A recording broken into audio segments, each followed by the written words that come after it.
সম্প্রতি সময়ে সরকার CC limit বাড়ানোর কারণে বাংলাদেশের বাজারে এসেছে একের পর এক নতুন নতুন বাইক।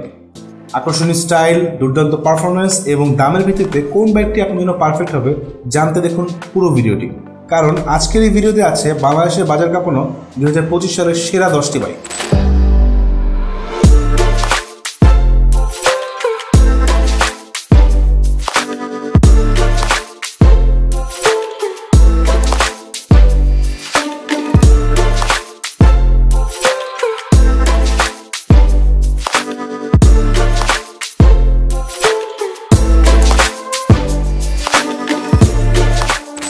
আমাদের লিস্টে 10 নম্বরে রয়েছে হোন্ডা হর্নেট 2.0।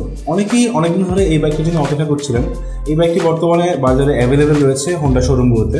এই বাইকটির স্পেশাল দিক হচ্ছে এর আউটলুক। তাছাড়াও এই বাইকে বেশ কিছু নতুন ফিচার ইউজ করা হয়েছে, তার মধ্যে অন্যতম হচ্ছে ইউএসডি সাসপেনশন, যা কিন্তু এর আগের ভার্সনগুলোতে ছিল না। হোন্ডা হর্নেট 2.0-তে ব্যবহার করা হয়েছে 184 সিসির একটি সিঙ্গেল সিলিন্ডার ইঞ্জিন, যা দিয়ে প্রডিউস করা সম্ভব 17 বিএইচপি হর্স পাওয়ার এবং 16.1 newton metre torque. Comfortable, stylish এবং স্পোর্টসি এই বাইকটি বাংলাদেশের বাজারে পাচ্ছেন 2,90,000 থেকে 3 লক্ষ টাকার মধ্যে। আমাদের লিস্টে 9 নম্বরে রয়েছে কারিজমা 200। এটি একটি পাওয়ারফুল স্পোর্টস বাইক। এই বাইকটিতে ব্যবহার করা হয়েছে 210 সিসি 4 স্ট্রোক সিঙ্গেল সিলিন্ডার একটি ইঞ্জিন। এই ইঞ্জিনটি 25 বিএইচপি হর্স পাওয়ার এবং 20 নিউটন মিটার টর্ক প্রডিউস করতে সক্ষম। It's massive, right? কারিজমা 200 এর প্লাস পয়েন্ট হচ্ছে এর অ্যাগ্রেসিভ লুক। এছাড়াও এতে রয়েছে ডুয়েল চ্যানেল এবিএস। তবে ইউজাররা বলছে সামনের সাসপেনশনটি ইউএসডি হলে আরও ভালো হতো। এই বাইকটি বাংলাদেশের বাজারে পেয়ে যাবেন 4 লক্ষ টাকার মধ্যে। আমাদের লিস্টে 8 নম্বরে রয়েছে হোন্ডা সিবিআর 150R। এই বাইকটি নিয়ে নতুন করে বলার কিছু নাই, আপনারা ইতিমধ্যেই সবাই এই বাইকটা সম্পর্কে সম্পূর্ণভাবেই জানেন। প্রিমিয়াম সেগমেন্টের এই স্পোর্টস বাইকটি কম্প্যাক্ট সাইজের মধ্যে অ্যাগ্রেসিভ লুকের সাথে এর সেফটিও দিচ্ছে টপ নচ। এটিতে ব্যবহার করা হয়েছে dual channel ABS, front suspension দেওয়া হয়েছে ইউএসডি, রিয়ার সাসপেনশন হচ্ছে মনোশক, ডিজিটাল স্পিডোমিটারের সাথে সাথে বাকি সকল ফিচারে আসলে এই বাইকটিতে অ্যাভেলেবেল রয়েছে। এই বাইকটি বাংলাদেশের বাজারে পেয়ে যাবেন 5 লক্ষ টাকার মধ্যেই। আমাদের লিস্টের নাম্বার 7 রয়েছে ইয়ামাহা R15 ভার্সন 4। ভাই রাগ করেন না, এটা নাম্বার 7 একটা কারণ আছে।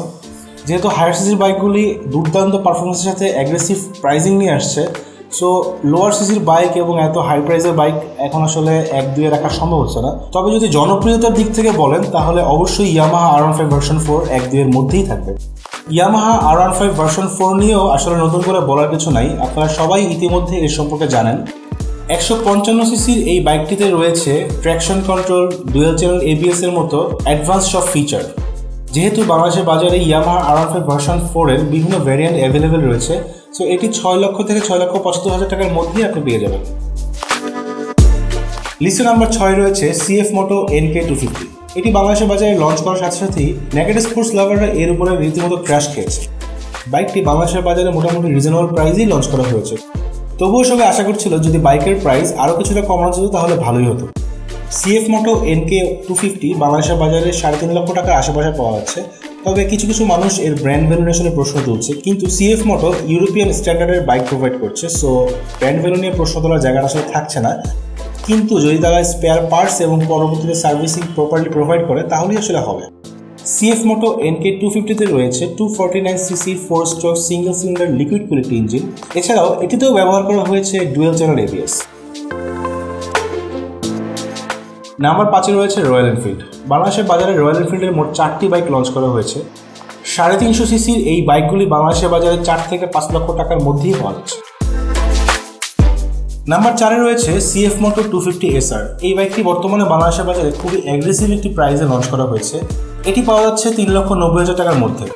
স্পোর্টস সেগমেন্টের এই বাইকটিতে ব্যবহার করা হয়েছে 249 CC 4 stroke single cylinder liquid কুল এফআই ইঞ্জিন। এটি প্রোভাইড করতে পারবে 27.5 বিএইচপি হর্স পাওয়ার এবং 22 নিউটন মিটার টর্ক। সিএফ মোটো 250SR এ ব্যবহার করা হয়েছে USD suspension, dual channel ABS এবং স্লিপার ক্লাচের মতো অ্যাডভান্স সব অপশন। নাম্বার 3-তে রয়েছে বাজাজ পালসার N250। 250 সিসির এই বাইকটিতে রয়েছে অয়েল কুলড এফআই ইঞ্জিন, যা 24.5 বিএইচপি পর্যন্ত হর্স পাওয়ার প্রোভাইড করতে সক্ষম। নেকেড স্পোর্টস এই বাইকটিতে রয়েছে dual channel ABS. Aggressive look এবং কমফোর্টেবল রাইডের জন্য এই বাইকটি বেশ জনপ্রিয়। নাম্বার 2-এ রয়েছে সুজুকি জিক্সার এবং সুজুকি জিক্সার SF250। 250cc সেগমেন্টের এই বাইক দুটিতে ব্যবহার করা হয়েছে single cylinder 4 stroke oil cooled FI engine, যা দিয়ে ম্যাক্সিমাম 26.14 বিএইচপি হর্স পাওয়ার এবং 22.2 নিউটন মিটার টর্ক প্রোভাইড করা সম্ভব। এই বাইক দুটি বাংলাদেশের বাজারে বর্তমানে 3,99,000 থেকে 4,50,000 টাকার মধ্যে পাওয়া যাচ্ছে। নাম্বার 1-এ রয়েছে CF Moto 300SR। বাংলাদেশের বাজারে এই বাইকটি লঞ্চ করা হয়েছে মারাত্মক অ্যাগ্রেসিভিটি প্রাইস জোন। 300সিসির এই বাইকটি পাওয়ার এবং পারফরমেন্সের দিক দিয়ে বাংলাদেশে অ্যাভেলেবল যে কোনো বাইকটি বিট করতে সক্ষম, কিন্তু তবুও এটি বাংলাদেশের বাজারে লঞ্চ করা হয়েছে মাত্র 4,58,000 টাকা। হয়তো এই লিস্টে আরও অনেক বাইকের নাম আসতো, কিন্তু যেহেতু শুধু 10টি বাইকেরই লিস্ট করতে হয়েছে, তো আমাদের বিবেচনায় এই বাইকগুলির নামই আসলে আমাদের কাছে এসেছে। তবে আপনার মতো যদি মনে হয় যে আরও কিছু বাইকের নাম এর মধ্যে অ্যাড করা উচিত ছিল, অথবা আপনি কোন বাইকের ফ্যান, অথবা আপনি এখন বর্তমানে কোন বাইকের ব্যবহার করছেন, সেটি আমাদের কমেন্ট বক্সে অবশ্যই জানাবেন। টিল দেন, স্টে সেফ, আল্লাহ হাফেজ।